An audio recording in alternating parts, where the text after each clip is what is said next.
Hi everyone! Today magbe-bake tayo ng focaccia barese, the iconic focaccia from Bari in the beautiful southern Italian region of Puglia.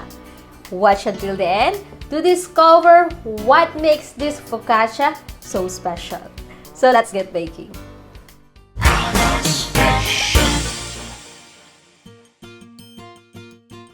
Ang pagkakaiba ng focaccia barese dough sa focaccia Liguria, yung sikat na kilalang kilala natin, ay yung dough nito contains mashed potatoes. And meron itong dalawang klase ng harina, isang semola at isang medium flour. So simulan natin gumawa ng dough. Sa ating mixing bowl, ilagay ang dalawang harina. Ang gamit ko ay semola rimacinata at medium flour with 11 to 12% ng protein.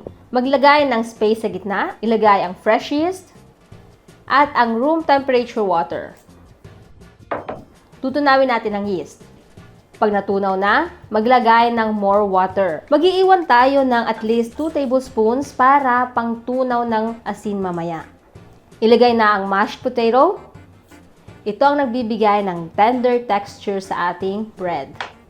Combine all the ingredients hanggang mag-form na ang dough.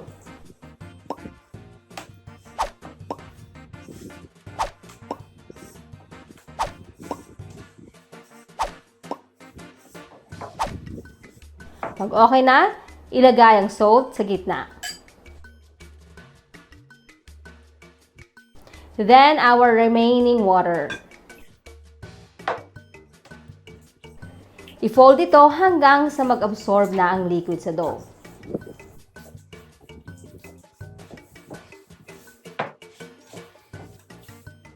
At ang panghuli, extra virgin olive oil. Inid ito sa loob ng bowl hanggang sa mag-absorb na ang oil sa dough.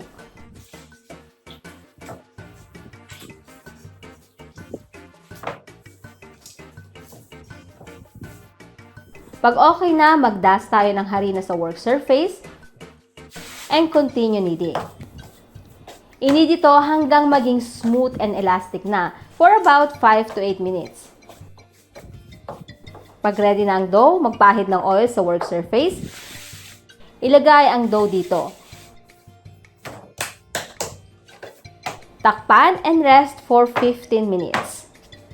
After 15 minutes, let's do simple folding. Maglagay ng oil sa kamay.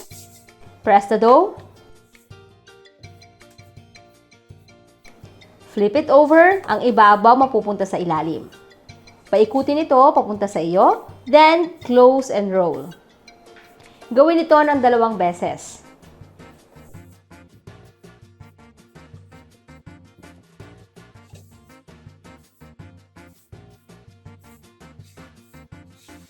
Bibilugin natin ito. Maglagay ng oil sa table.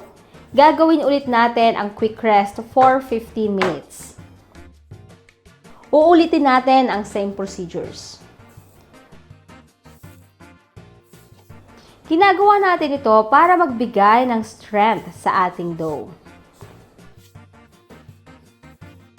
Grease our bowl with olive oil at ilagay ang dough dito. Maglalagay din tayo ng oil sa ibabaw.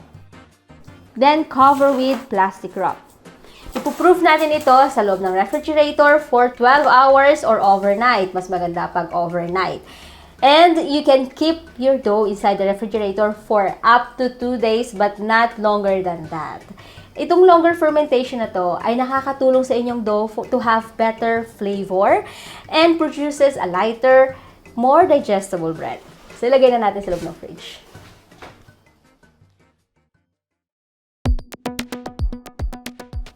After long fermentation, 24 hours ko itong nirest sa loob ng fridge. Sit on the kitchen counter at room temperature for at least 30 minutes.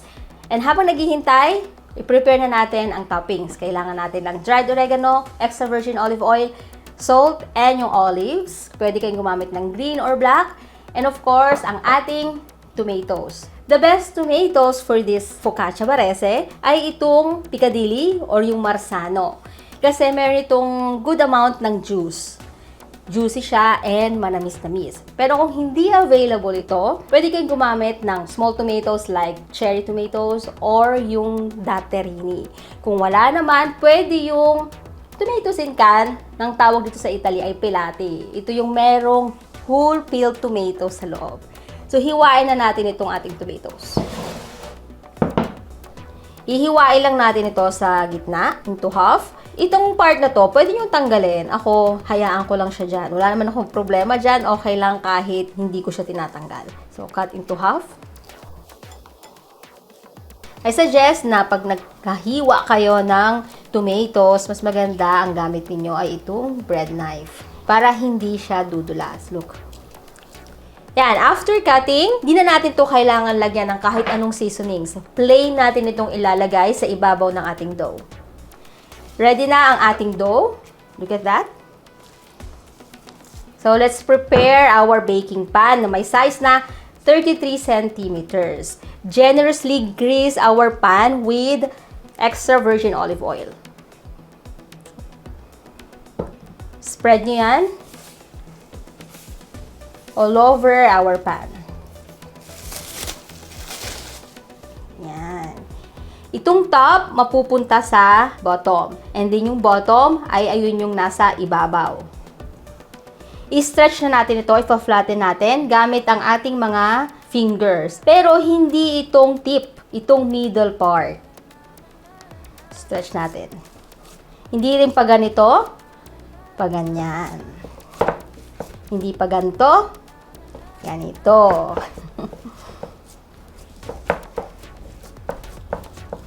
Hanggang ma-reach niya na ang edges ng pan.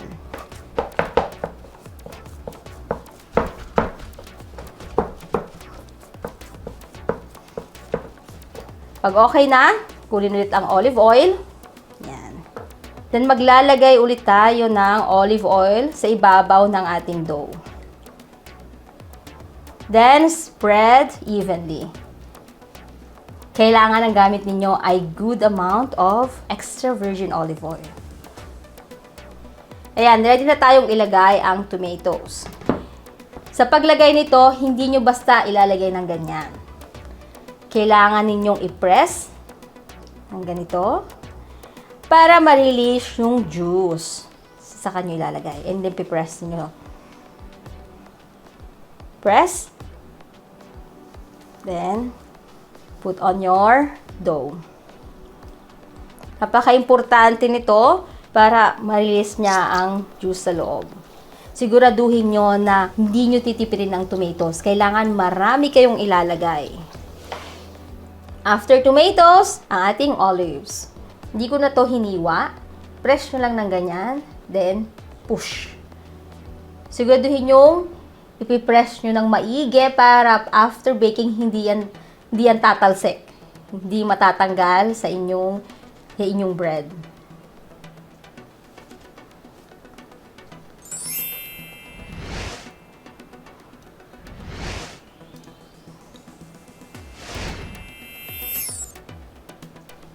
Then sprinkle with dried oregano.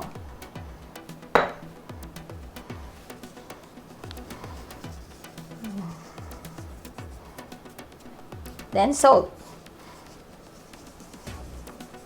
More olive oil. Then let it rest on the kitchen counter for 30 minutes uncovered. Hindi natin to tatakpan kasi hahayaan nating mag-dry slightly ang ating dough.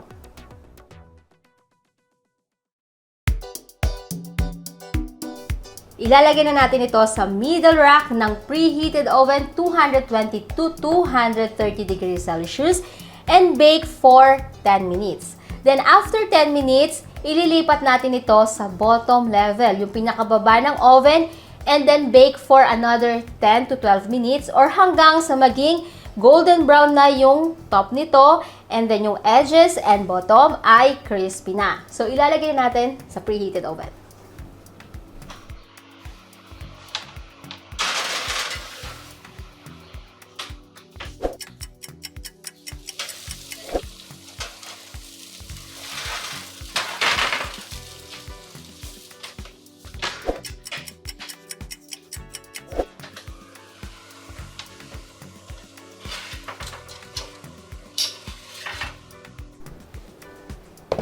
Pagka-unload sa oven, maglagay agad ng olive oil sa ibabaw nito.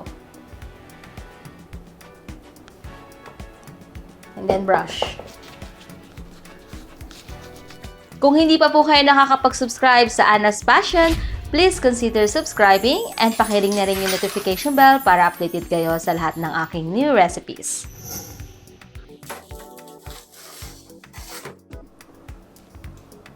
Bakit ba special ang focaccia barese?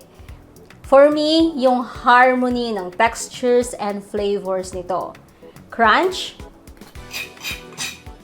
soft, yung sweetness from ripe potatoes, yung saltiness from salt and olives, and of course, yung fragrance, yung aroma nito from extra virgin olive oil and dried oregano. Ang perfect. Kaya naman, subukan nyo na ito guys. Sigurado akong kikiligin kayo sa sarap. So, hihiwain na natin.